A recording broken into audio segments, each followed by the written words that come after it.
Room 237 is a Jumperscape audio production.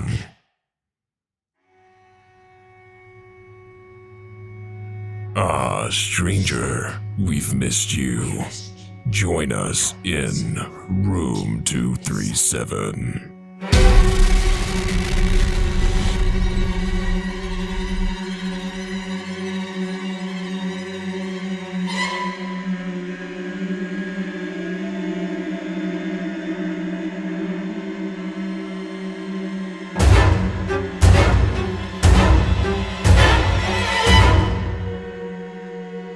Hello and welcome to Room 237 once again. It is, of course, me, James. And me, Ashton.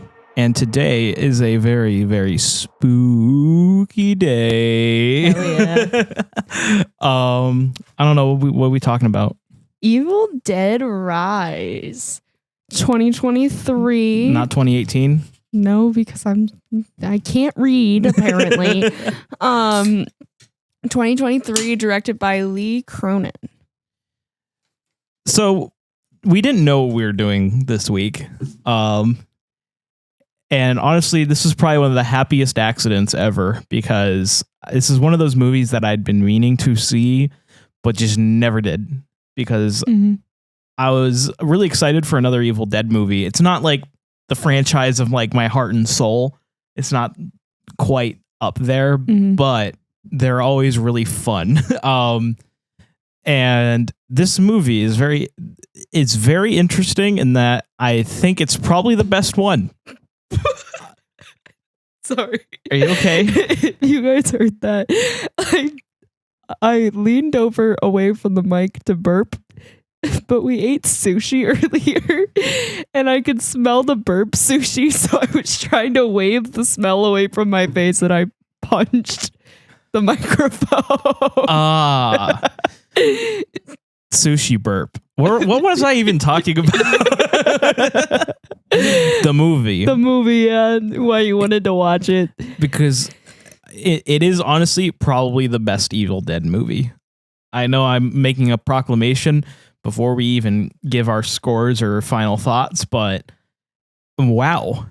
That was an amazing movie. Yeah, like I've never watched an Evil Dead movie and cared about any character in it. Oh no. Well, except Ash. Ash is cool. He's Ash. I've never watched an Evil Dead movie. Yeah, that was another thing that made me apprehensive, is she had never seen a single one of these movies, and I was like, is that gonna matter? But Google said no. Google said it's just in the same universe. Was it right?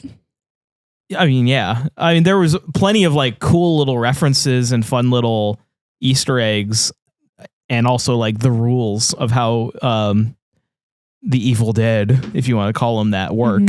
I feel like a fake fan, and I know they have a name. Like the types of demons have a name. They're demons.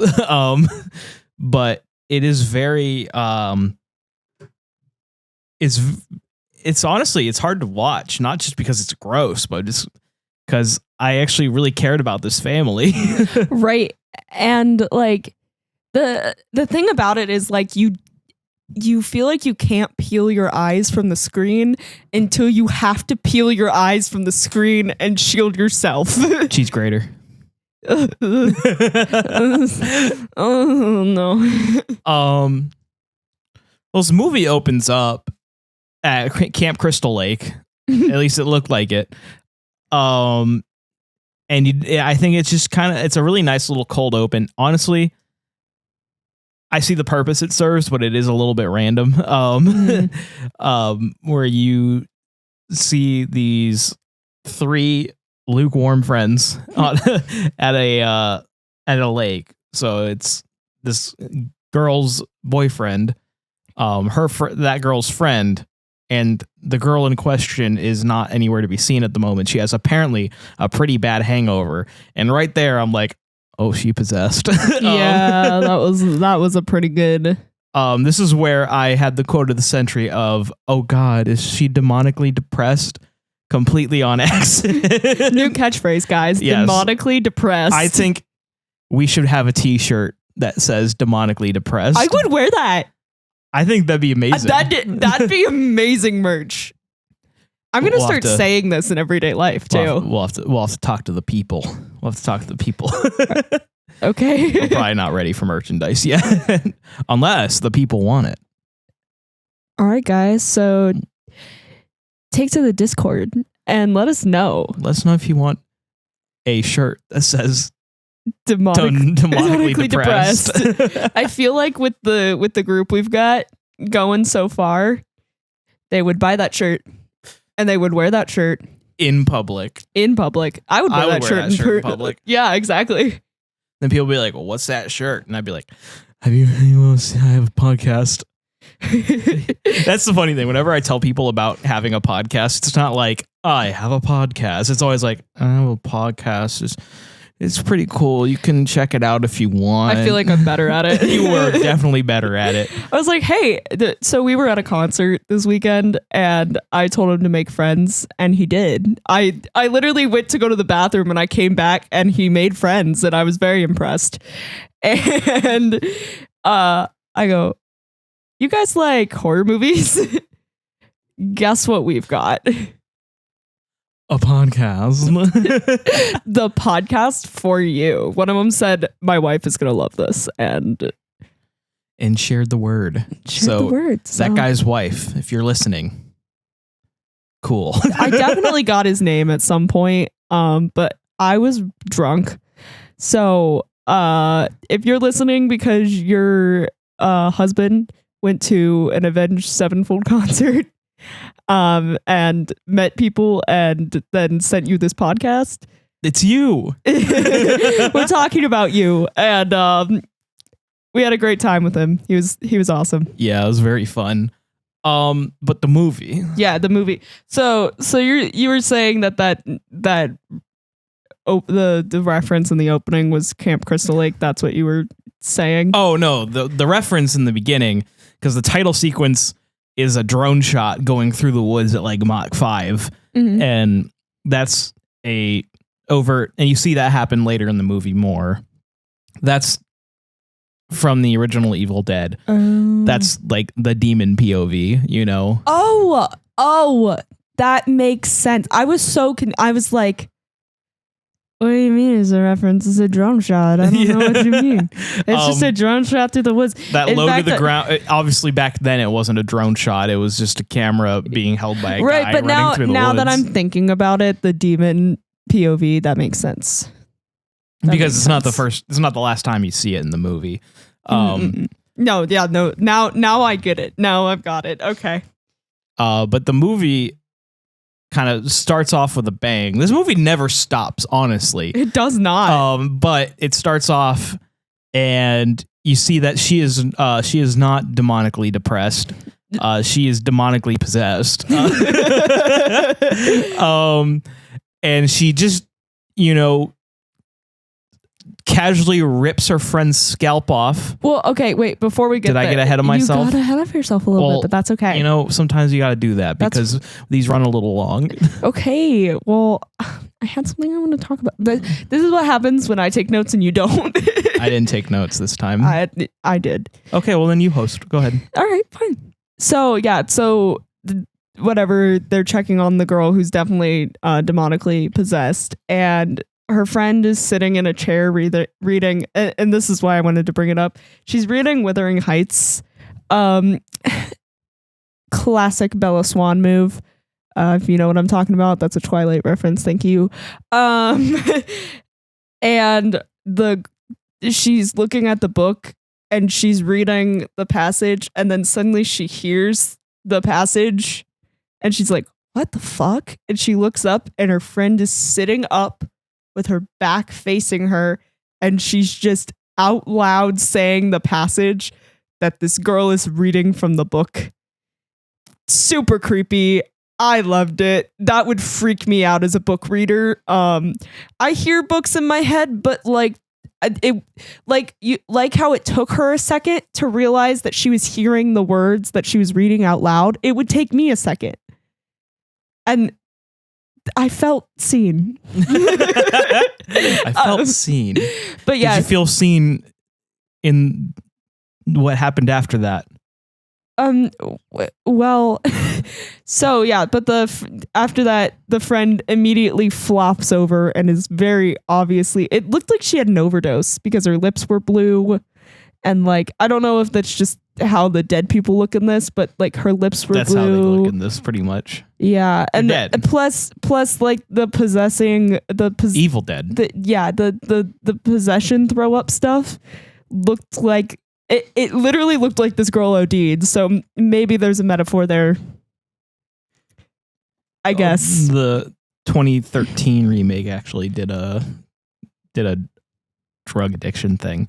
Oh. So maybe. I'm onto something, guys. Exactly.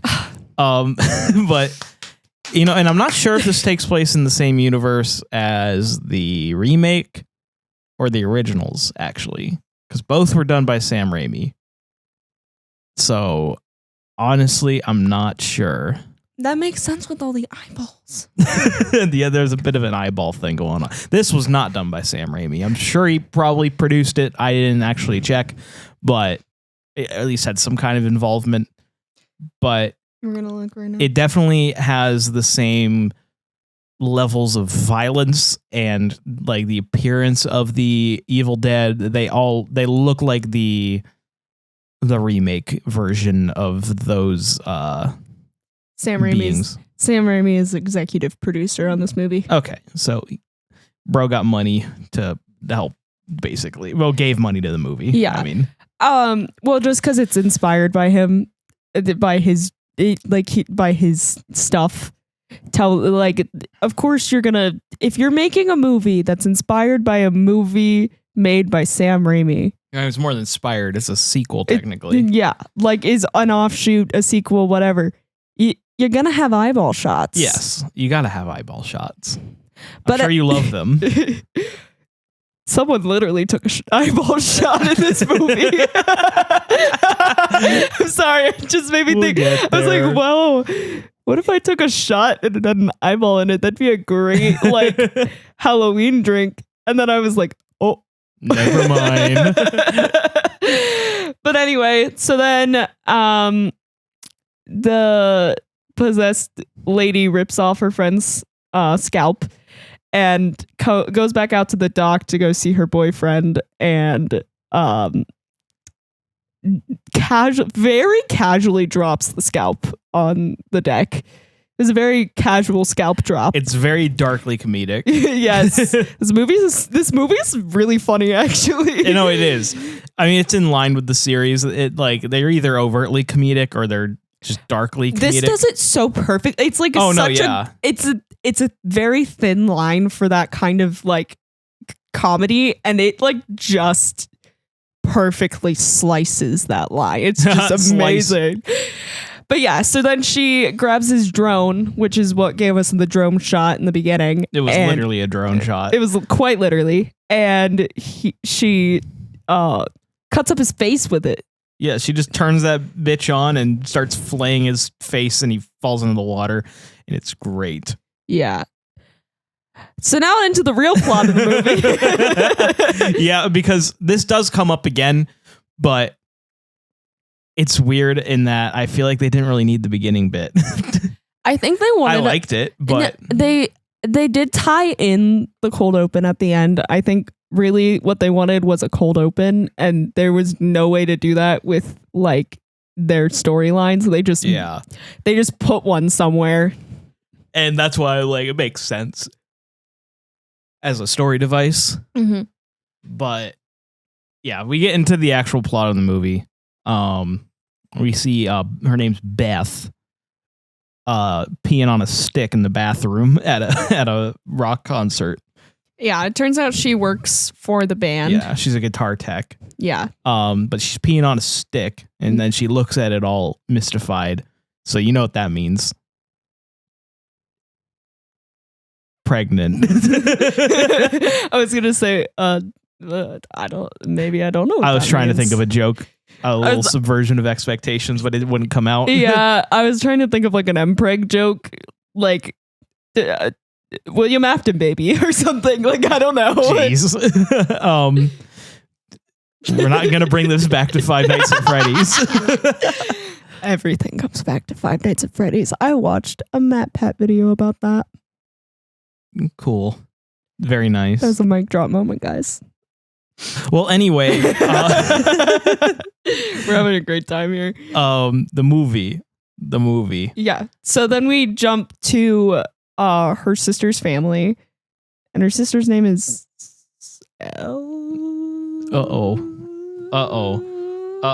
We're bad. We don't have research in front of it. Teresa. Not Elle. Not Ellie. Not Ellie. She looks like she could be an Ellie, but So her name's Ellie. her name is Ellie, It's played by Alyssa Sutherland. and she does a really good job. Oh, she's amazing. And she has kind of like, I don't want to say typical family, but kind of typical family. Like, what's the right way to put it? Like, so the daughter is trying to go to a protest. The son is all wrapped up in his DJing. And the little girl is quite literally A little girl. a little girl who's cutting the head off of one of her baby dolls and putting it on a stick. And yeah, so typical family. Definitely, they're creative. They're relatable. It's a relatable family. It feels real. Yes. It feels like this punk mom. Yeah. She's raised- a tattoo artist. Yes, raised these kids. Yeah. And she's trying her best. She's doing. I think she's doing a great job. But yeah, and the oldest daughter's name was Bridget, and there's Cassie, who's the little kid cutting off the head, and dipshit's name Danny. He's a nice boy. They're good kids. They seem like good kids. They do. One of them makes a series of terrible decisions early in this movie, but we'll get to that. Oh God, we'll get to that. But yeah, so they're having, typical family day, and Beth joins them. All the way from wherever she was. Yeah. And that's kind of where we find out like the struggle the family's having right now. Their building is condemned. Mhm. The father of these children just left. Up and left them. And so they're on their own, struggling, and don't have a place to go soon. And you kind of explore a little bit of Beth's guilt throughout the movie, but you get your first like kind of taste of it. Beth, I would say, is the main character of this film. Yes. Like the family is obviously equally important, but Beth is the main character. Beth is the main character. She's your final girl. Spoiler alert. Kind of. Yeah. But there's an earthquake. And this is how we move the plot along, because the kids, while they're going out to get pizza, so the two sisters can chat about the deadbeat dad in peace, an earthquake hits and opens up a floor in the parking garage, opens up a hole in the parking garage, I should say. And dumb Danny decision number one, he's like, hey, there's a vault down here. So he climbs into a hole created by an earthquake. Without knowing if there's going to be an aftershock or not, he just goes, yep, let me climb in this hole. My notes immediately say, because there's my list of things I wouldn't do, and it immediately says climb into mysterious hole immediately after an earthquake. Yeah. Not very smart. No, very unintelligent. He's immediately he has a good heart. All he's thinking about is trying to find something valuable to help his mom. I know. I like him. He's a good kid. He's just making really dumb decisions. So when you find a box with a creepy, fleshy book with teeth and two old radios with a picture of a priest in it, you probably think to yourself, this'll go at a pawn shop. And in fact, James is like, that's the Oh no, Necronomicon. I know how to say it, but I can't right now. It's Necronomicon. the device of the demon's delivery in these movies. It's apparently now one of 3, which we find out later. Oh. Because I was wondering, okay, if this is the same universe, how did it end up here? That was my confusion for a little bit. But yeah, he finds that. He finds 2 records, and there's a picture of the priests that put it there. Yep. In the box. Yep. And we get a nice little Jesus jump scare. There's like this weird like sound. I was like, it sounded like someone like rubbing a window, if you know what I mean. Mm-hmm. And then a Jesus statue falls, and she wasn't paying attention, and I went, "Oh, Jesus!" And he went, "What?" And I said, "No, Jesus." And I looked up, and there he was. There's Jesus. Jesus Christ. he fell down from somewhere. He died for our sins. In a bunker basement under a shitty apartment complex, apparently. And so the next couple items on my list are touch the Necronomicon, bring home the Necronomicon. Let's not forget the literal hundreds of rosaries and crosses hanging from the ceiling in the vault as well. Oh, yeah. This is all things that tell you leave. Right. But continue. So he brings it home. He takes it to his room. His sister Bridget His sister has more sense than him. She's like, I don't like it. I don't like it. It's made out of flesh. We're putting it back. And he says, well, Mom's not going to let us leave. There was just an earthquake. Duh. And she's like, fine, but it's going back in the morning. Like, we're not keeping this thing. No. And so then he immediately decides, I want to open the book with teeth. And he can't until he pricks his finger on one of the teeth. And guess what? What I wouldn't do is bleed on the Necronomicon. That's the next thing on my list. It literally says bleed on it. Because he bleeds on it. And guess what? Now it opens. Oh, if I bled wow. on the book and that's what made it open, that book is going in the garbage. Maybe into a fire. I would not then proceed to look through the book like it's a simple little picture book and hello, look how cool. And to be fair, he does look terrified by the book. Yeah. Other characters in Evil Dead history are like, oh, sick. Yeah. Leave this book alone. Never touch it. Oh, let me touch it. Like, at least he didn't have any warnings. Out loud. And they both are terrified. Bridget's like, this thing is going away tomorrow. This thing is going away tomorrow. Unfortunately, though, he's like, well, let's try these records. Oh, but can I, just because there's another thing on my list here, he then takes the finger that he pricked on the flesh book and then touched the flesh book a whole bunch with and sticks that finger in his mouth. No, not.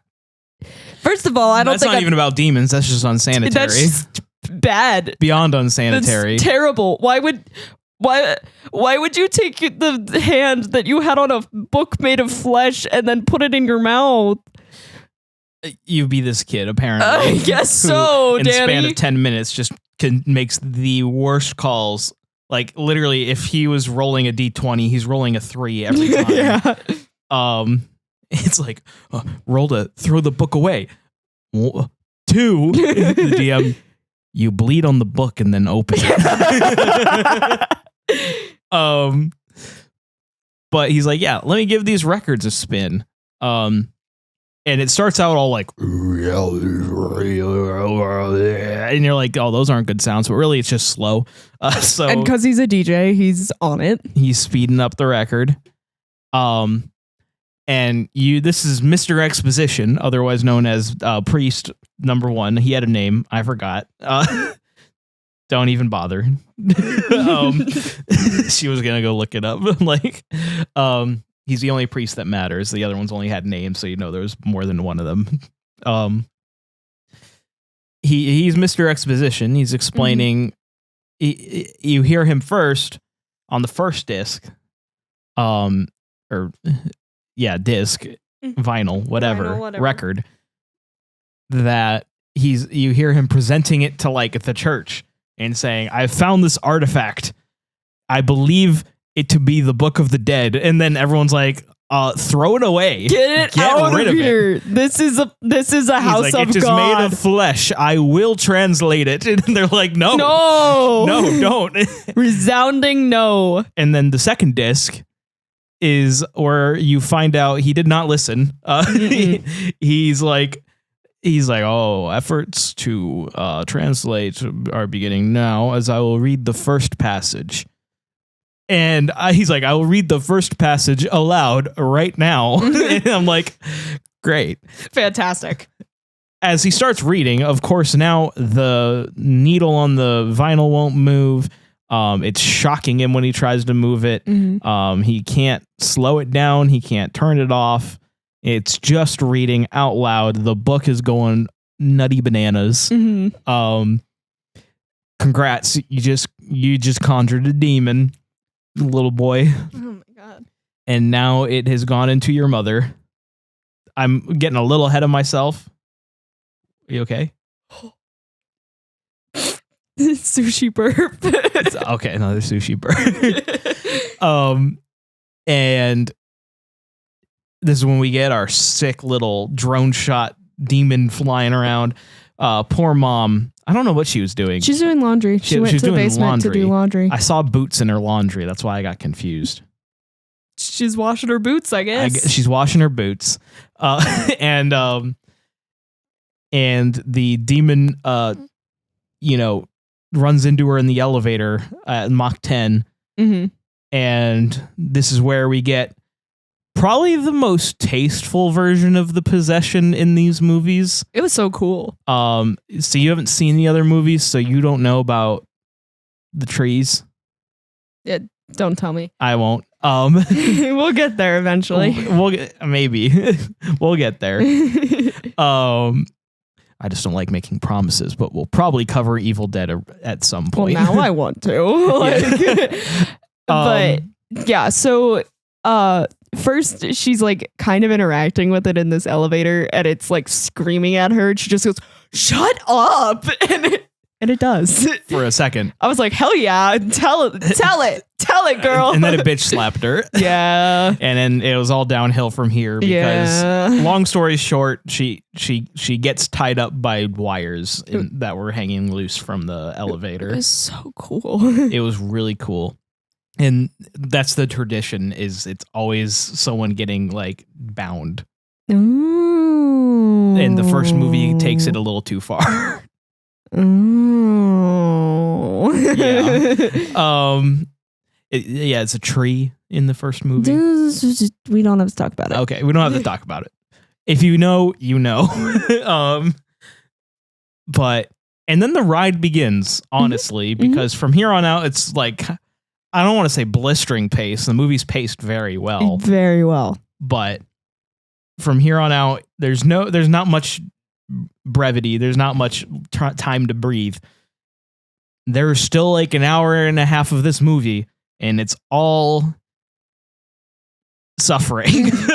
It's good though. It's so good. It's so good. So yeah, she walks back in, and Bridget, who goes by Bridge, sees Mom walk in the door, and she's like, "Mom, are you okay?" And they all she goes into the kitchen. She like looks like she's trying to make an omelet or something. Yeah, sure. She's just throwing the eggs, shell and all, into the pan as hard as she can.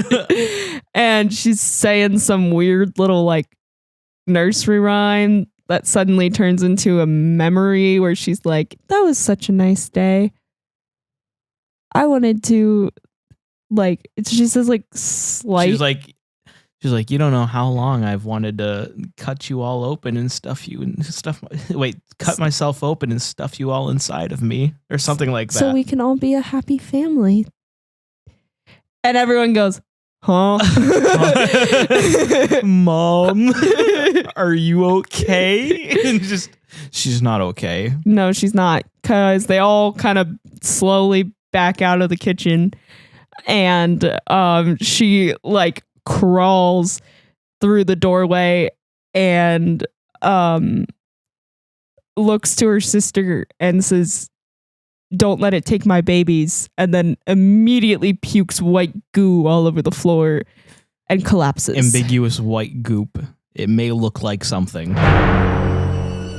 Stay close, stranger.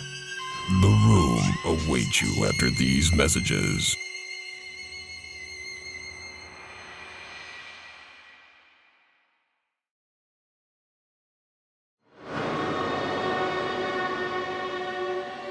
We're not going to talk about that. And then she presumably dies.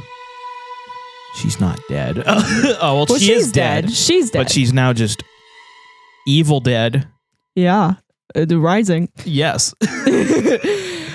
So then they try to she collapses and they try to like figure out how to get out, and this is where we learn that the elevator is not operational, and because the doors just keep opening and shutting, and they're like, all right, let's use the stairs, because they're trying to get her to an emergency room. And the stairs are gone from the earthquake. They've collapsed. Yep, just gone. Whoops. So she kind of holds her sister as she sputters up the last bits of white. It looks like foam at this point. And then we cut to her in her bedroom, I think, in the mom's bedroom. And she's laying on the bed. This was such a cool thing. So they've got her laying on the bed, and they're like, all right, what are we going to do with this dead person? The phone lines are down. Cell phone towers are down, because this is taking place in 2023, but the cell phones aren't working. They can't make calls. And her eyes are open, and so the one character tries to shut her eyes. Another resident, essentially. And they just open back up, like, immediately. It's spooky. It's so cool. There's a couple side characters. There's just like a couple different residents, basically. Mm-hmm. There's an old man who talks about a shotgun and stuff, and he's like, I got a shotgun. I'm like, well, there's Chekhov's gun. That's going to get used later. Then there's the one, nice guy who lives nearby, and then the two kids. Yeah. And the nice guy who lives nearby is like, he senses something's up. He doesn't like it. So he's like, can I say a prayer? Because he knows something's wrong here. He just feels it. You can tell. I think wasn't he the guy who tried to shut her eyes and they flinged back open? So that's probably why he knows. So he goes. They say a quick prayer, and the two of them leave to try to see if they can get to the fire escape that is in a particular unit that is not occupied. So it's like dead bolted shut. So unfortunately, since it's dead bolted, they're just gonna keep trying to bash it open. Yeah. And while this is happening, the Beth is sitting with her sister, and her phone starts playing the voicemails that Ellie left her, of calls like Beth had missed. And this is basically the demon starting its thing. It's mocking them. It's trying to make them feel like at their lowest. Yeah. But no time to grieve, because she's back up. And she's burning up. So let's throw her in the bath. Let's throw her in a bathtub. And that doesn't go very well, because she starts writhing in pain. And then Bridget is just like, I'll get some ice. It's like, I don't know if that's going to help. You know? And she writhes a little bit more, and then immediately just flies up and is on the ceiling, doing the demon thing on the ceiling. And she just starts screaming. Like, in this shot, there's this, you get like a nice wide shot of her up in the corner. Like, it looks like a nightmare. Mm-hmm. Like, she's just up there. Like, She looks like that one demon from that one shot that Jacksepticeye always uses for his playthroughs of the mortuary assistant. Sure. I don't know what that means. Some of y'all know what I'm talking about. But then she just flops back into the bathtub. Oh, you see the water's boiling as well? Yeah. Well, you forgot the best part about the end of that scream. She just screams like full face, like jaw extremely wide. And then she just goes, it closes her mouth, deadpan, looks at the camera and falls back into the tub. I just started cackling. And then you get one of your big trailer shots after this, big trailer moments. And that's her putting both her hands up on the tub and just kind of putting her face up there. And then, like, I forget what one of the kids says, but they're just like, I think they just call her mommy. Yeah. Like, mommy. And then she says, mommy's with the maggots now. Oh, so good. And then hijinks ensue. Yeah. They don't leave the bathroom as fast as I think they could. No, they don't. They kind of do the slowly backing out thing again as she slowly, like, does the weird. They just do so much stuff to make you uncomfortable, even without doing so. Like, they'll just get a big, like, a nice shot of her foot awkwardly, inhumanely, like, touching the floor and, like, twitching to the ground. Oh. Like, that's the way she steps. Like, Yeah. It's weird little things like that that are so effective to me. And they slowly back out as she's, like, crawling, clawing herself up out of the tub. And my note here is close the door. Close the door. They do not close the door. They just back out and then stand there for a second. And she pops her head out of the door frame. And Bridget's like, nope. And she grabs her little sister and runs into a room and shuts the door and just like hides them in there. Which to Bridget, I'd like to say your instincts are so good. Very good. Very Thank you, good. Bridget. But I love the way that she just casually kind of strolls on out of the bathroom. She's just like smirking, going, like, Yeah. it's very unsettling. And she looks terrifying the entire movie. Oh yeah. I don't think she blinks. No, I She don't think doesn't so. blink. And her eyes are like bloodshot and she has weird demon pupils and stuff. And her mouth is all fucked up. Oh yeah. She looks so terrifying. But you know, that's when you get a nice little shot of the shard of glass in her hand. Mm-hmm. And they do a lot of cool things with just mirrors in this movie in general. But that one was really cool because you just see. Is that also a Sam Raimi thing? Mirrors? Maybe. Because I feel like there was a lot of those in Multiverse of Madness too. But also a lot of that when Doctor Strange exists. Yeah, but also weren't there a lot of mirrors in like Spider-Man? Yeah, Like cracked mirrors? probably. Specifically? I just saying I don't know this for sure. Yeah, I feel like maybe that's a thing. I don't know. I only paid attention to Sam Raimi because he ruined my favorite Marvel character's storyline. Anyway, let's not hate on Sam Raimi too hard in the horror podcast. But I lost my train of thought. so she has the shard of glass. It's part of a broken mirror in her hand. And she's kind of like going, and she's like talking to Beth. I don't remember what she says to her. Me neither. She's very casually just kind of strolling out there like, who am I gonna go after? Like, yeah. And so she does. She picks Beth. And she stabs her through the fucking hand. I hate when... For some reason, this didn't make me flinch as much as hand trauma normally makes me flinch. No, hand trauma usually is my least favorite thing in a movie. Whenever someone gets something horrible done to their hand, like I can't handle it. You know what I mean? Like I just, ooh, but this was not that bad. I was just I think it's just because Beth's reaction was actually pretty chill. Yeah. I think it was shock. I think it's adrenaline and shock because she puts her hand up basically to protect herself and she gets stabbed through the hand. And that's when Bridget's instincts stop being good. And she goes, Mom, stop. Mom, why are you doing this? Mom. So, of course, now Mom's going after Bridget.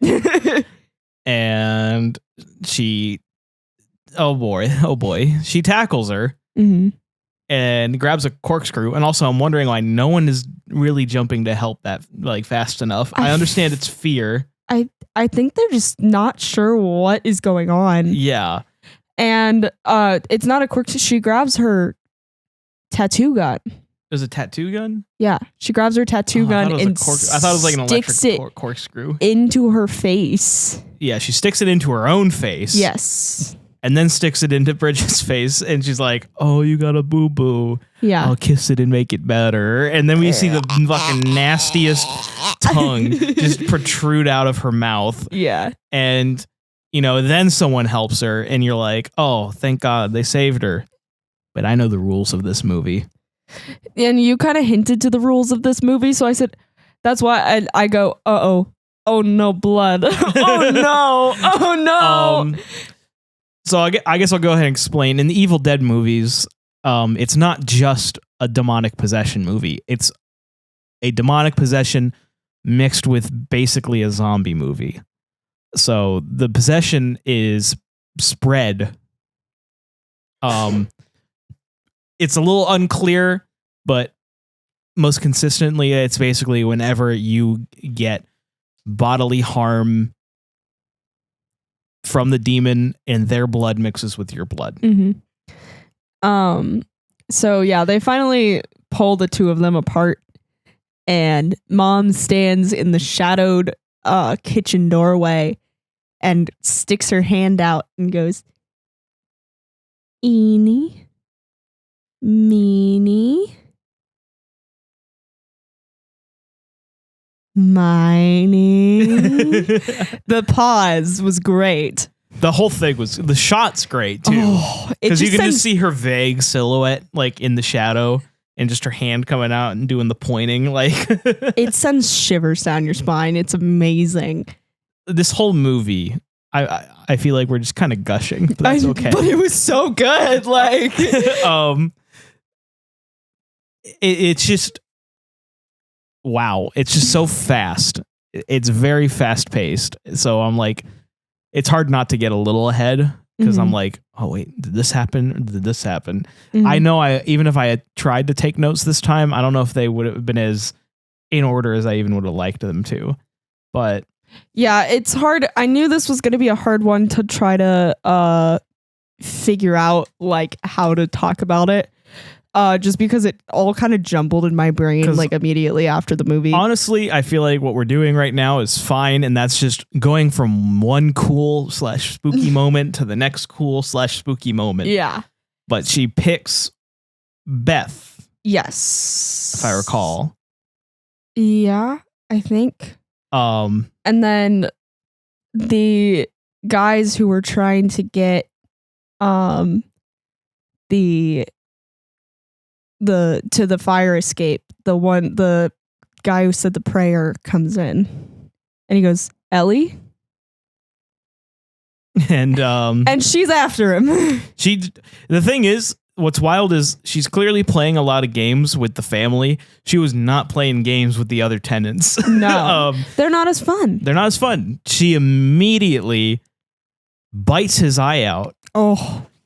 And when spits it out into one of the kids' mouths. And this is what I was talking about, an eyeball shot.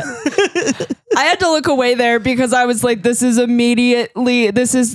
throw up material. This is puke material. I thought it was here. funny because the kid's reaction was like, if you've ever seen like a video of someone fucking like sucking an egg because they're stupid and they're like, I'm gonna suck an egg, and it goes shooting right down their throat. That's what it would be like. That's what it was like. And it was funny. It was so, this is what I mean by like darkly comedic, because like that's horrifying.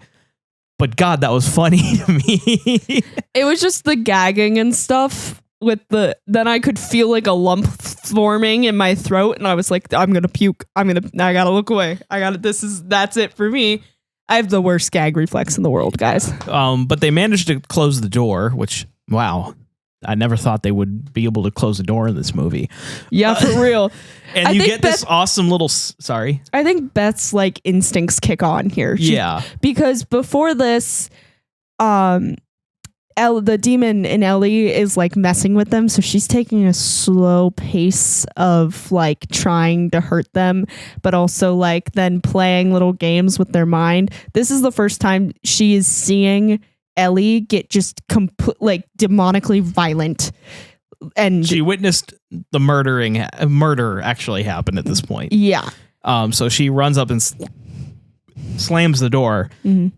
And we get this really cool sequence where where Beth's just looking through the peephole, and Ellie keeps coming back up to the peephole, but then getting interrupted by someone else in the hallway. And she just kills them. And first, Mr. Shotgun comes out, mm-hmm. and he shoots her, and she flies away from the door. And while he's out there like checking his corners, he gets pounced on. Mm-hmm. And while he's getting ripped up, Mr. Eyeball Gouge Man. Or not even gouge, eyeball suck, man.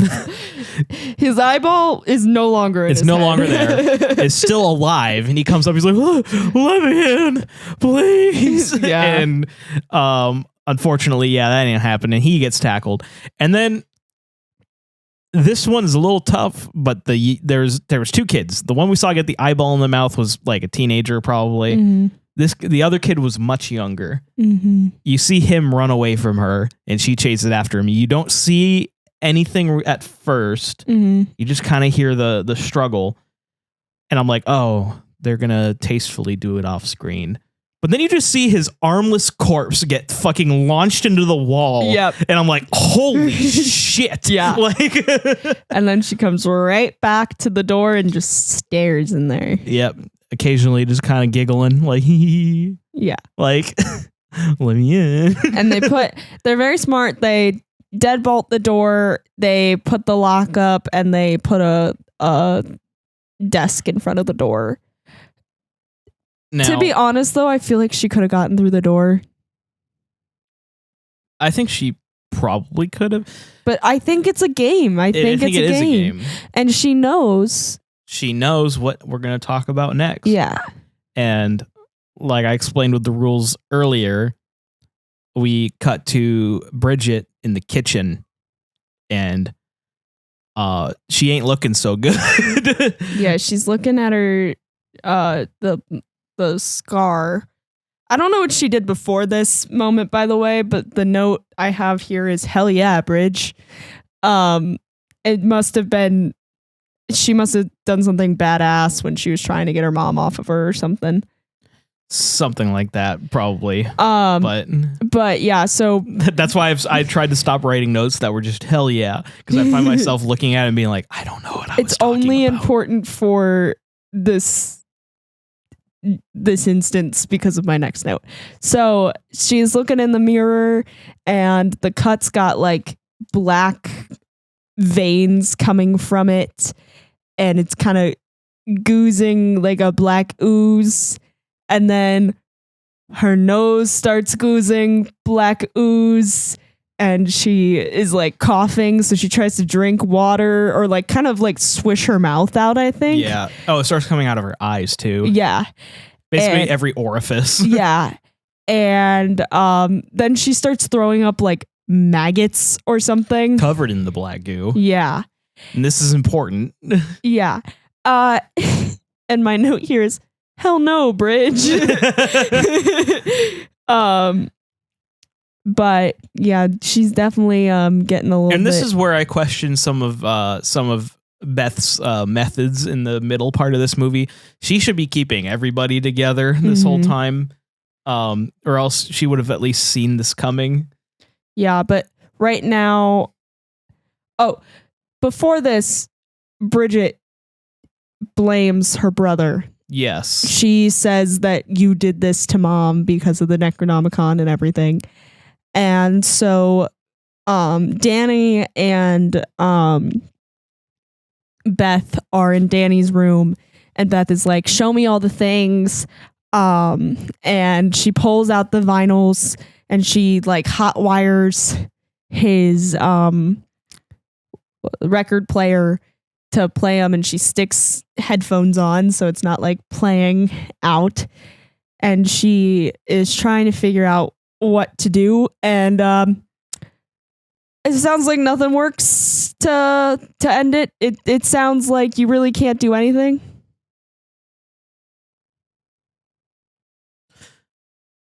I'm pretty sure this happened after the cheese grater. Oh wait, yeah. I marked Demke just because. Huh. So by the time So they're just discussing. she does then. blame her. She does blame him, but But they must have just gone over and discussed it. yeah. Okay. But we just discovered that this was we were a little out of order here. Yeah, it but gets confusing. It gets a little confusing because a lot of plot points are happening at once. Like you're constantly kind of, not in a bad way, you are constantly kind of jumping between the characters in the house because they are all like in separate spaces. And the pairings are they're very similar pairings, so it's hard to figure out where you are when you're trying to think of this pairing storyline versus this pairing storyline. Exactly. But Beth goes to find Bridget and comes into her like crouched up on the kitchen counter facing away from her, and you just hear some ungodly sound coming from that direction, and whatever she's doing to herself, it's not going to be comfortable. And by God, it's not. It's not. She turns around and she's just eating glass. Oh my God. And she's what's her name? What's the actress? She does such a good job here. So good. She's just eating glass. She's like, what are you doing? She's Gabrielle Eccles. She's like, I have maggots in my tummy. She's like, I have bugs in me. I want to kill the bugs in me. I don't like having creepy crawlies in my tummy. And then she gulps the glass and you see it fucking come through her neck as on its way down. And oh my God, this was hard. There's a famous bit which is coming up in this sequence that people talk about. I think this was worse. Oh, I had to. You had to look away for the other bit. I had to look away for both bits. Honestly, I wasn't prepared for the first bit, but as soon as I saw the household appliance we're about to talk about, I was like, nope. And it's funny because the said household appliance, I remember when Shane told me about this movie, he mentioned that the hardest part was the part with the blank. I don't want to spoil it, even though I said it earlier. But I was like, okay, my imagination's already doing the work. And I forgot what it was until Bridget tackles Beth, and that you get a nice shot of a rusty cheese grater on the floor, and I'm like, oh no, it was the cheese grater. And immediately my notebook is in front of my head. My knees have come to my chest and I am turned away. I'm like, I can't see this. Yeah. Bridget grabs Beth's leg and just cheese grates it. You mainly see the aftermath, but if you look, what I noticed was as she did it, you could see the strings of flesh coming out. It's very brief. It's very brief. Oh, I'm so glad I looked away. We're gonna definitely do more movies like this because it's funny. Oh. I don't remember how she gets away, but she gets away. She hits her with a frying pan. Oh, that's right. And she gets away, but Bridget gets back up. Bridget gets back up and doesn't chase Beth. She goes into the room with Danny and Cassie. Yeah, Cassie. And tries to get them, but Cassie with her weird doll stick. She put the headless doll on a stick. Yeah. And she just kind of puts it up to protect herself, and she runs mouth first into it. Yeah, because you take that defensive position, and this is where it's like clearly, like, not that it wasn't already clearly possession, but it's like kind of like a really big show of like, this is not a human anymore, because human instinct would stop you before you get too close. Doesn't matter what velocity you're going at, you're gonna stop yourself before you get too close to something that might go through your head. And she just walks straight, like runs straight into this thing, and it goes straight through her head, through her mouth, through her mouth. Gnarly. It is gnarly. And she pulls it out herself, slowly and brutally. Yeah, pulls it out herself, and you're like, oh, and then she collapses and dies. But you just know from the movie you've already been watching, she's not dead. So Danny then covers her up on Cassie's bed, ties her up with like a jump rope. Yeah, ties her up with it looks like what are those cables you use on a truck bed? Like just bungee cord. Bungee cord cables. Yeah. It does not look very secure. No. And he's just like, in case, she comes back. And I'm like, well, I don't think it's going to help. But this is when they're like, we have to figure out how to do this. If we have, let me listen to those tapes. Yeah. And something else we missed when I messed up the order is while Cassie was in the kitchen doing her weird stuff, or not Cassie, while Bridget was in the kitchen becoming possessed, Cassie went to the door. Because I just need to mention it because it's creepy. And Mom is sitting on the floor opposite, and she's like, "Hi, sweetie." And she tells her that her daddy came home and that they're gonna be together. And she even she does the thing where you're trying to convince a little kid that something's happening. So you have a character. So she's looking through a peephole, so she can't see past the like where the door would be. And Mom goes, "Come on, honey, let's go home." And then like she's like, "I love you," and blows fake dad an air kiss. And she goes, "Let me in, honey.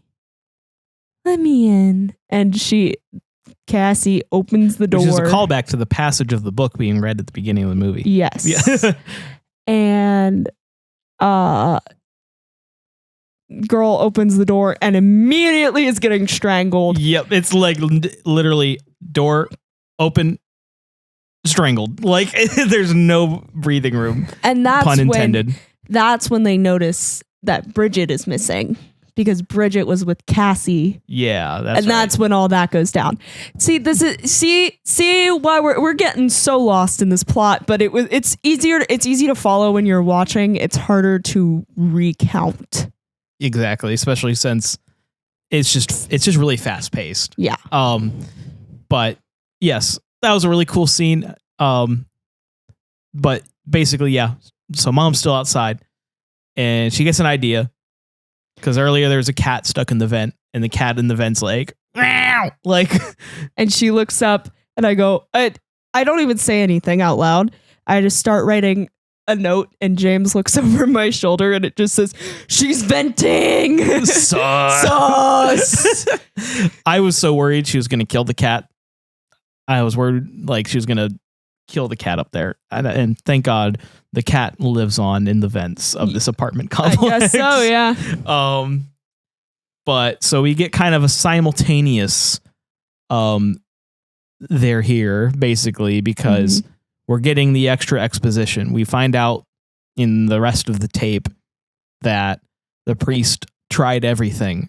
They tried, exorcism. They tried getting as many priests as they could to come exorcise, but the demon would always spread, and he was the last one left, and he dismembered all of them. That's what he thought would be the key, was dismemberment. But even then, their dismembered bodies were still at the door he locked himself in, trying to beckon him out. And you can hear the knocking. It's Did you notice spooky. that? You can hear the knocking in the back. So at this point, you're thinking, oh, so it's hopeless. And I think that's the message, but here's the thing.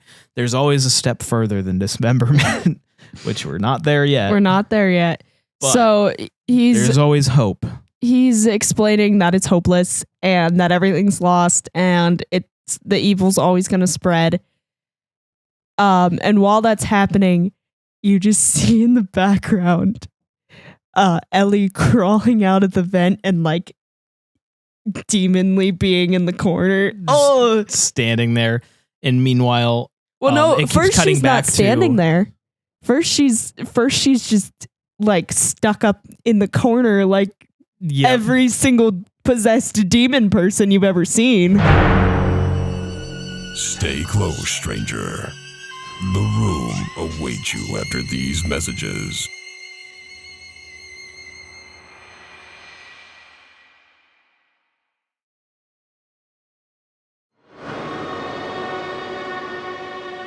We're also cutting in between that and Danny and Cassie roaming the halls with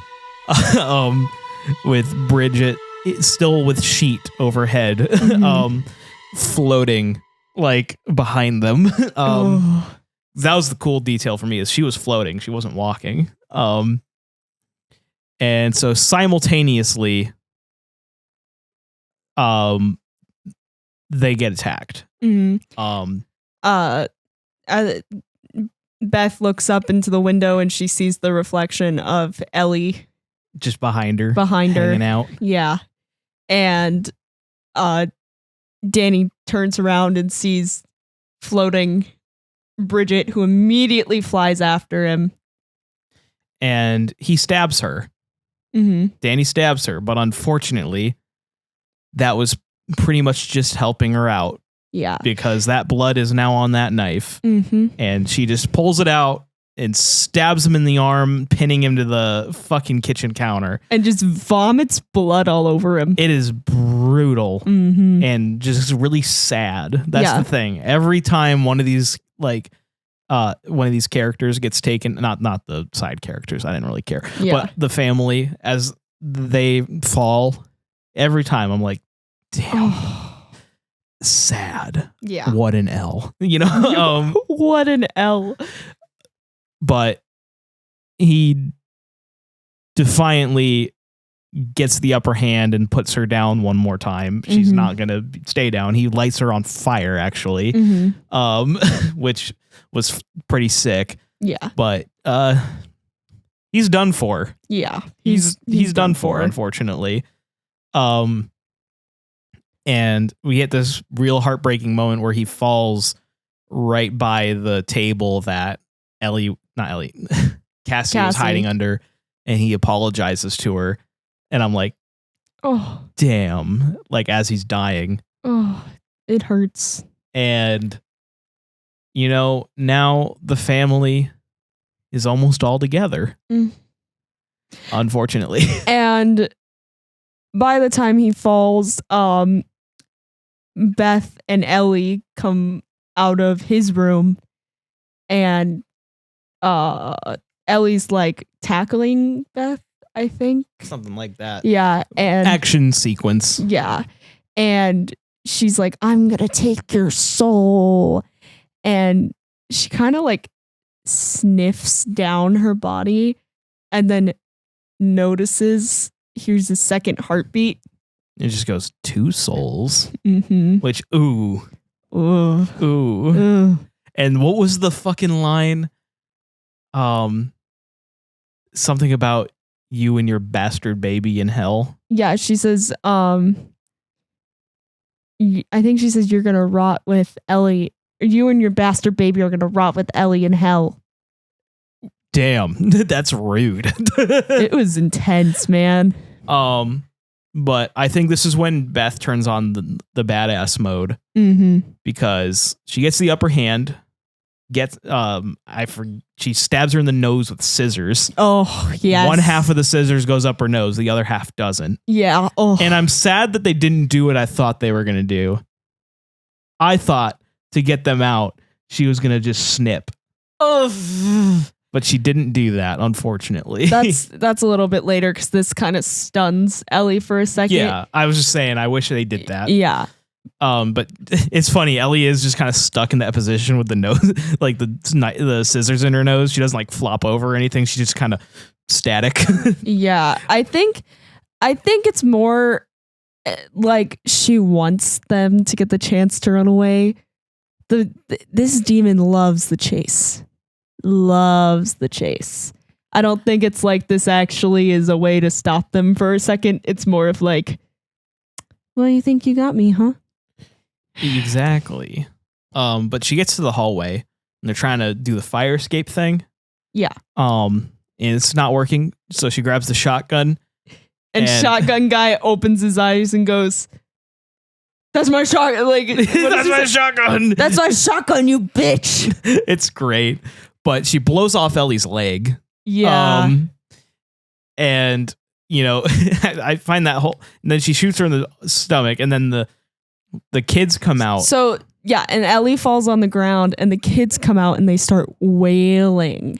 Like crying. Basically. Like an Italian funeral. It's just another mockery because they look up and they start cackling evilly, and it's like every person that died earlier to Ellie, like killing them, now up and moving, is now part of it is a demon and is cackling with them. It's terrifying. Their eyes are all like slightly glowing yellow. It's yes. Great. But then one of the images we see in the Necronomicon earlier is we see a bunch of people ripping open another body. And then you see, as you see the other demons start to do this to Ellie, you see the book flashing around, and then you see what the next page presumably was. And that's all of them combined into one being. And this is what they do. Yeah.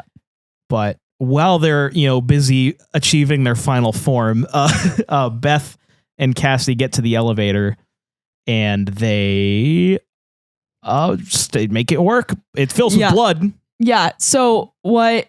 Oh, duh.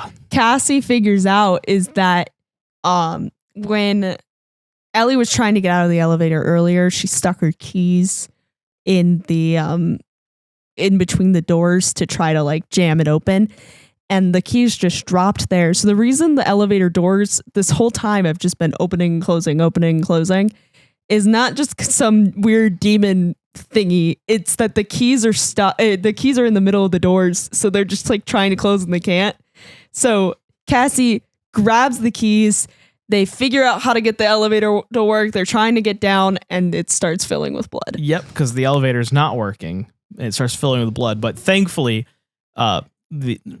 we get a nice explanation with the little plaque. This is maximum occupancy 6. And so you have Beth, Cassie, and the amalgamation creature of like 5 people. Yeah. So when it plops down in the elevator comes careening down. Yeah. And they're in the garage. Yeah, the doors. It does a little covered in blood, but it does a little elevator ding, and the doors open, and just all this blood, and they come crashing out, and my heart drops for a second because Beth gets up and starts coughing, and she looks over at Cassie, and Cassie's on the ground, and she goes, Cassie, and she's like trying to wake her up, and I'm like, oh no, this is not fair. This is not, no, this is not it. And Cassie just goes, am I dead? No, you were not. So deadpan that I was a little bit worried she was possessed. Like, she opens her eyes, she's covered in blood, and she says it's so deadpan. I was just a little bit, I was like, is she going to just go, am I dead now? And then, but thankfully, she was not. She was not, no. But they get to the car, try and get the garage open, everything's lining up perfectly. And then, gross amalgamation of people is here.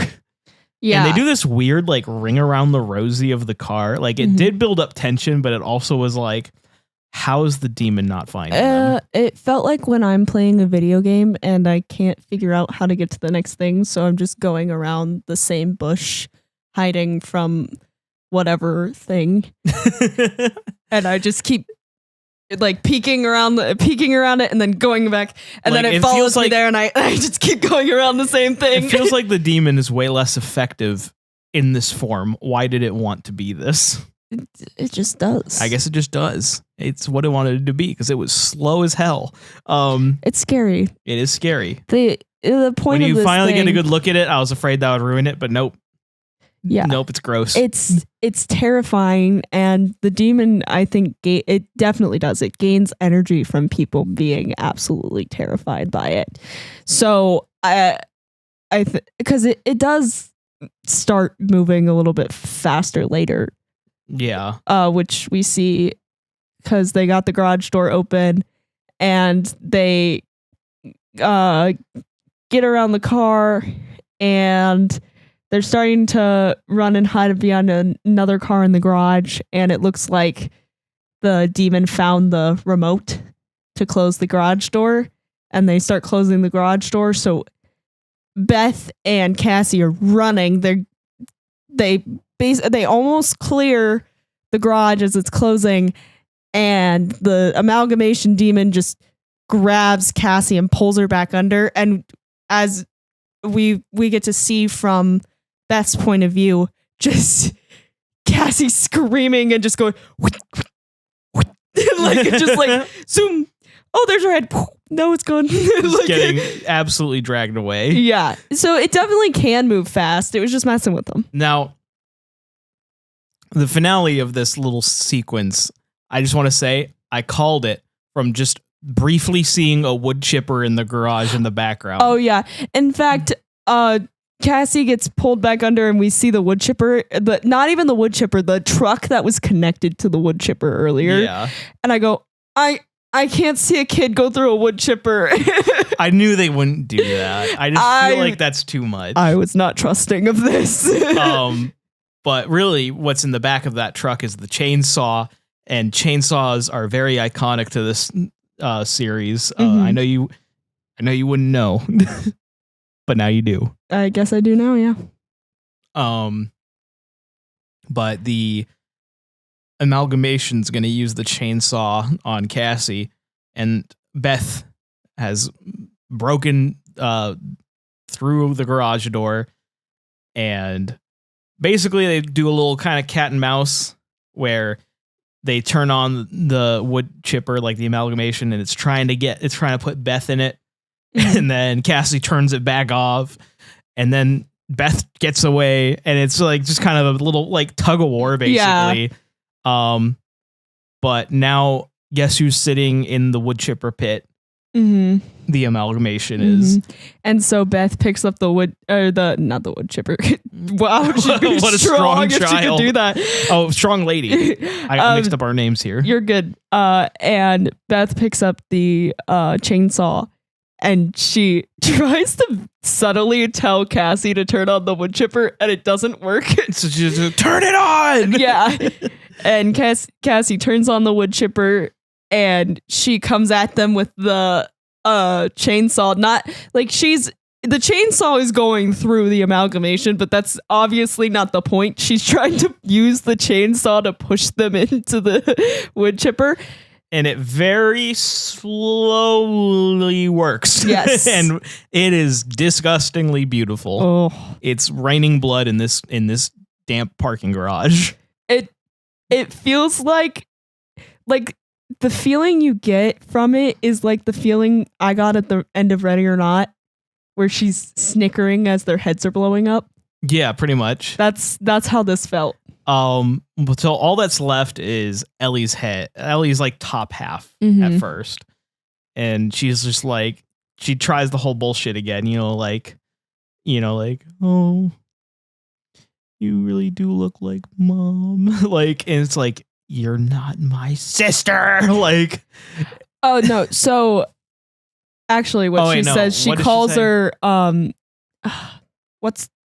she calls her a groupie. Oh.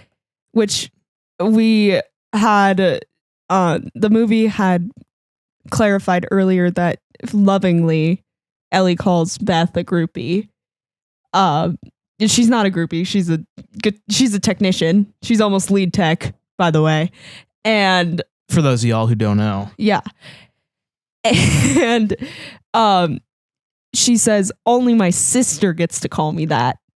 And she takes the chainsaw and puts it in her head and kind of pushes the rest of the upper half into the wood chipper, and that all goes through.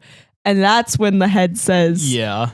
You do look like mom. you do look like mom. Like it's not like a loving thing. No. It's a you do look like mom. You're gonna be a fuck up just like her, is what she says. and then she kicks the head into the wood chipper. Yep. And that's not the end of the movie, but it's pretty much the end of the movie. They kind of have their really fucked up ride into the sunset. Yeah, she makes sure Cassie's good, and then she picks the chainsaw back up, and then they kind of like walk off into the sunset. I'm like, I don't know why she still needs the chainsaw, but that's okay. I think they're kind of teasing that she would be the new Ash. Basically, in the first Evil Dead is a pretty, I hesitate to say, pretty serious movie. And the second and third one are basically goofy, gory comedies starring Bruce Campbell. Okay. That's why Bruce Campbell's in all the Sam Raimi movies. I see. So that's kind of the impression I got, because that chainsaw was his weapon of choice. I see. Okay. But there was one more loose end. What the hell was with that cold open? And it's pretty simple. That girl who was possessed in the beginning lived in the same apartment complex and just went to. Yeah. He just went. She to her has car. stairs. Her stairs did not fall away. Yeah, she still had stairs. So Kind she of goes. unfair. Yeah, she goes down. Obviously, Wi-Fi's back up at this point, and she FaceTimes her friend and is like, "Let's see, we're gonna have so much fun at the lake." And while she's getting in her car, she notices all the blood and gore in this garage, and she's like about to call the cops and gets possessed.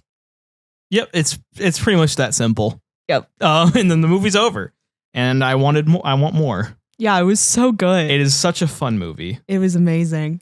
But I kind of spoiled my thoughts on the movie early in this episode.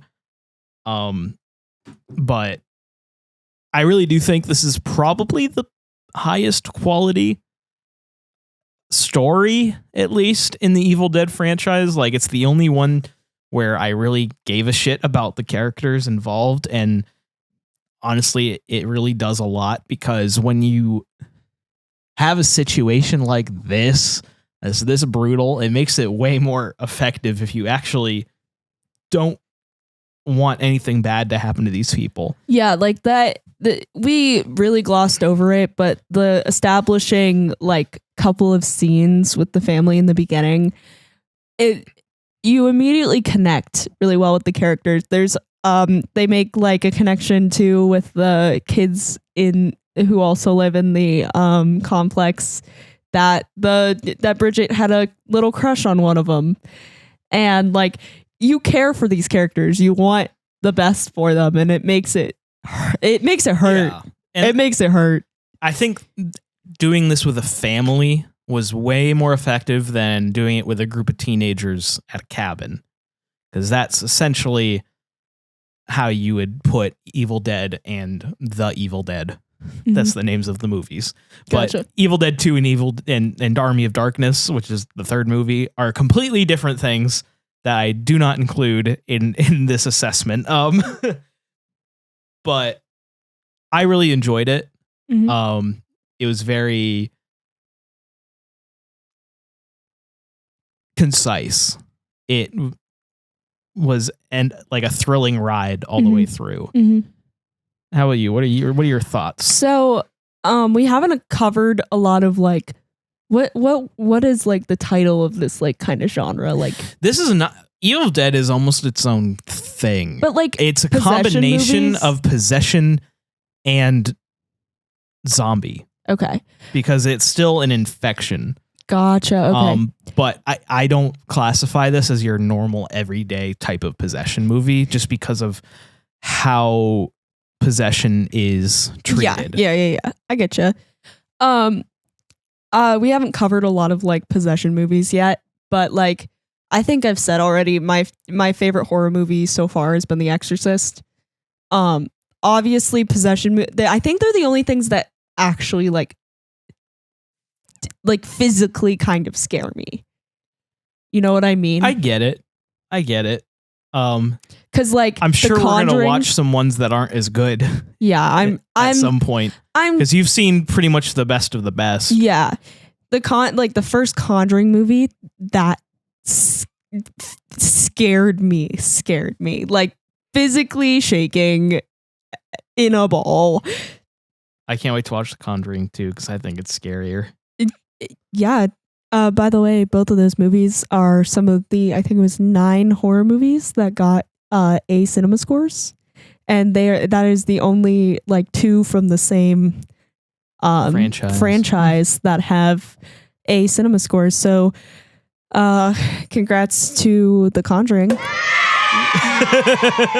She wanted to press the button. I really did.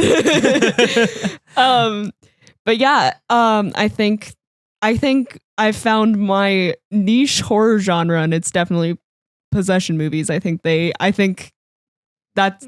I like ghosts and demons. I don't like them. Like, I don't need them near me. Oh, did you hear that, demons? Did you hear what she said? No, thank you. Don't come near me, but I do like the stories. She's straight up saying 100 Hail Marys tonight. She's not even Catholic. I'm not even Catholic. I'm not even Catholic, but they seem to be. I'm scared of Catholics, so that's fair. They seem to be a little scared of Catholics, so you know I get that. But yeah. So, how many of your family members out of 10 would you stuff into this movie?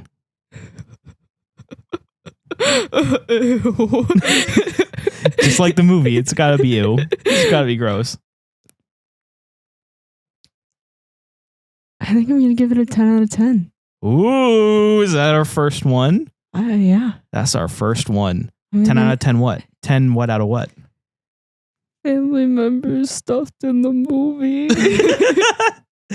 I will give this a solid 9 family members stuffed into the movie out of 10. Very solid, very good, very entertaining. That's the thing. This movie is not have any pacing issues whatsoever. It is very. I don't even know what was the runtime of this movie. Hold on. It was about an hour 30, hour 40. I feel like it might have been longer, and it just didn't feel that long. No, I feel like I remember looking at the runtime, and it was around an hour 30, hour 40. I think it was like an hour 38 minutes. 36. Hour and 36. I was so close. It felt like 40 minutes. It did. And the thing is, it so perfectly mixes the horror with comedy. Like it's such an entertaining movie. Like even though I have to look away sometimes because I like gore, but you know, sometimes gore is too much for me. Like someone could cheese grate my leg, and I don't like the idea of seeing that. So, but you know. Oh, sorry. He pulled up the Patreon page, and I was on game night last night, and I've been waiting for this. Jesus Christ, guys. I'm not even doing this yet. We have to get into Q&A. Yeah, okay. Anyway, Q&A time. Oh, wrong button. Oh, Social shit. Where is credit it? deducted. There it is. I pressed every button we had. Q&A time. So, Potassium wants to know, what are your thoughts on creepypasta as a medium for horror storytelling, and how do you think it's impacted horror media over time? I mean, so honestly, I've never been like a Reddit person, so I never like read creepypasta that much, but I remember it very much as a thing on YouTube. And honestly, I think that's the reason I even watch horror movies at all now, because I was super into like I Feel Fantastic and whatever that YouTube video was that was like, or it was a whole YouTube page. It was a video about a YouTube page becoming possessed.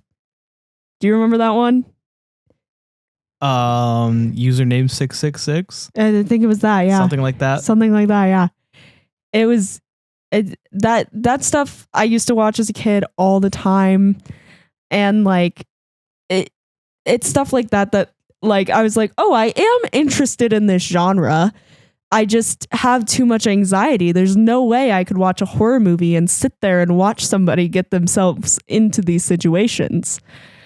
Which is why I have that list of things I wouldn't do. I think that helps me. But yeah, I think creepypasta, at least for me, is a good gateway, has been a good gateway into horror. Nice. I agree wholeheartedly. Maybe even more so, because I was a creepypasta kid in middle school. Not super, like, I just listened to people read them on YouTube all the time. And I think that the game of internet horror stories, I know creepypasta is the label, but I feel like that's kind of more of a derogatory these days, like for like just goofy, badly written stories. Some of my favorite stories ever written are creepypastas. Literally my favorite story ever written is a creepypasta. Like things like Pen Pal, really good. I Dare My Best Friend to Ruin My Life is amazing. And Baraska is my favorite story of all time. Highly recommend. I don't want to spoil anything, but I'll say if you are triggered or bothered by certain things, definitely look into that before deciding to consume that story, because it is very dark and goes to some pretty horrific places, but it's extremely well written, and the world building and characters of that story are stronger than most movies I've seen today. And I feel like that's true of a lot of creepy pastas I've read. Yeah. On the Baraska note, for the ladies, if you've got very specific triggers, I was able to listen to it, not without some repercussions. I had some traumatic nightmares come back after it, but it felt worth it. But yeah, it can trigger stuff, so trigger warning definitely needed for that. Yeah, definitely if that's something that worries you, like, but you're interested in like hearing what I gave such high praise, definitely look into it. If you feel like you'll be fine, like you don't have anything that you're going to react to like that, go into it blind. I went into it blind, and it still left me in a pit for like 3 days, but just in a different way. But honestly, I think creepypastas should impact films more. I think we need more adaptation. Like you have Channel Zero, which was a TV series. It's on Shudder. We'll watch it sometime. That adapted a couple creepypastas to screen. And you have some things that are loosely inspired, but I think that if anything, just some of those writers who wrote a lot of the classics from like 2013, 2014, 2015 do have jobs. For instance, Rebecca Klingel, who wrote Baraska, is on Mike Flanagan's team and helped write Hill House. That checks. You see it? That the character writing, it's perfect in that show. I'm Googling something. And Bly Manor. Well, I'm wondering about the one we most recently watched that had all the same actors in it. That too. House that Usher built. House of Usher. Yeah. Usher built. That's a different thing. House of Usher. House of Usher. I'm thinking of I've combined movie titles. Which, by the way, if you're listening to this podcast, you'll love House of Usher. We binge watched it in one night. And honestly, I will say, I feel like we'll do TV series at some point. It's just going to be a little different because we can't, in most cases, do that in one sitting, then record. Because if you didn't already know, we watch the movie and immediately start doing this. So that'd be a bit hard with a TV show. Yeah. What are your thoughts on George Romero's Night of the Living Dead and their sequels and remakes? I don't know. Ashton has not seen any of them. I have only seen Night of the Living Dead and Dawn of the Dead. Both are extremely important. I want to do an episode about them, so that's probably as hard as I'm going to go on that question. Mm-hmm. These are all potassium, by the way, these first three. Thank you, potassium. Thank you. Very cool. Have you had thoughts on writing your own horror content ever come to mind, whether it be a script, a bigger project, or a book or short story? Yeah. I have a couple outlines that I've done. Oh. Yeah, but I've never pen to papered because I'm nervous and scared of failure. For me, I really like YouTube analog horror, and I've kind of imagined myself making a little YouTube analog horror series. That'd be fun. Yeah. I honestly, this idea of doing something like that feels a bit more real because of Jumperscape. I feel like if I ever did get back to it and wanted to write I don't know if screenplay is the right word when it comes to audio drama, but I feel like I have the means where I could do an audio drama. Mm-hmm. If I wrote it and it was good, I'd probably need help. Yeah. But I'm an AO3 fanfic writer, so I would definitely. Gee, thanks. What originally got you into horror movies, James? Thanks, Default. Default, why you do me like that? Well, he didn't ask you. My dad. No, you can answer the question. I already said though. Okay, is creepypastas and then it. It was it. It's funny because our answers are the same but different. They are. Because mine is also creepypastas and it, but it was the 1990s miniseries that my dad showed me, and it was creepypastas in like 2011, 2012 on YouTube. Mm-hmm. But yeah. Yeah. And then one more for today. Potassium, you hogged up almost all of the questions for the day, but that's fine. Thanks, Potassium. At least you didn't exclude Ashton from your question. Thanks, Default. How do you feel about Lovecraftian horror? Didn't we do this one already? No, I think someone asked us what our favorite esoteric creature was. Yeah, that's what it was. By the way, my favorite esoteric creature, I have an answer. It's the primordial from Halo. You're welcome. But honestly, I haven't gotten into it enough to give you a good answer, but my current answer is no. It's not really my thing. It never really has gotten under my skin. I like kind of existentialism. Like, that's a cool concept. But for me, sometimes when it's a creature that I can't picture, it's sometimes, depending on how it's vaguely described, I can come up with a pretty horrifying concept of what that being is or what that concept is. But for the most part, it's just not really my cup of tea. I think I've read a little bit of the Call of Cthulhu. I don't know. I don't know if it's my thing. I think Cthulhu's become too much of a meme creature in my brain. Yeah. But that's unfortunately all the time we have today. Mm-hmm. If you would like to ask us questions and they get answered on this show, you can find us at discord.gg/Jumperscape. Can get in there, chat with us about different horror movies. Give us your own whatever stupid ranking we come up with for that week in the chat. It's a great way to connect with us. Great way to know what's going on in the Jumperscape family of productions.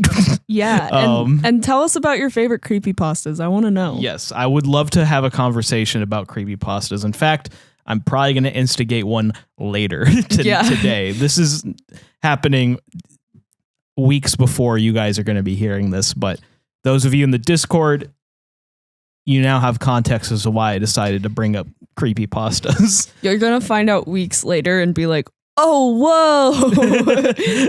Potassium will know. He'll probably remember. So if you'd like to support us, if you like what you hear and you want to hear more, then you can find us at patreon.com/Jumperscape. Plenty of little rewards you can get. There's a mug. Do you know that? I don't know what tier it's for, but you can get a mug. Oh, I want a mug. You could get a mug. I don't know if you have to be a patron to get a mug, even though you're part of it. Who knows? I'll ask Austin. I think we got merch coming. Not for this show yet, but we do have merch coming. Plenty of stuff. We like to have fun, here, and we like to give you all the things that you want in life. But you can join such wonderful people such as Jacob Adium, Jared Leto ate my spaghetti without permission, and now I'm really sad. I miss my spaghetti so bad. Woe is me, ooh woo. What is with you and ooh woo? He paid me $100 to read a ooh woo copy pasta, so he wanted more. He pulled it on us with the periodic table of elements. The library cult of lactation member 69, aka lactating snake nipples. Dark Salad 42, Dick Hammerbush. Had to pause for Connor. Hounds of Meath, it's default 456, Lactating Gator, Mr. Shifter, Seth Rutherford, Taylor, Cool Blaze, Kyle Hooley, Mo Maggot Yallen, Spartan Hubuko G156, VC Slipstream 19, Vermin, Addy, Connor Clark, Dylan, Garrus Valkarian, Lactating Milk MT, Mass the Merc 664, Perplex Panic 1, Preacher, Lactation of Mercy, Brennan Pfeiffer, Sakai Cairo, Donald Atwood, Eliza, JX O'Malley, Cheat 077, Oddball here, Osseo DST, Damian Groth, Dr. Lactator.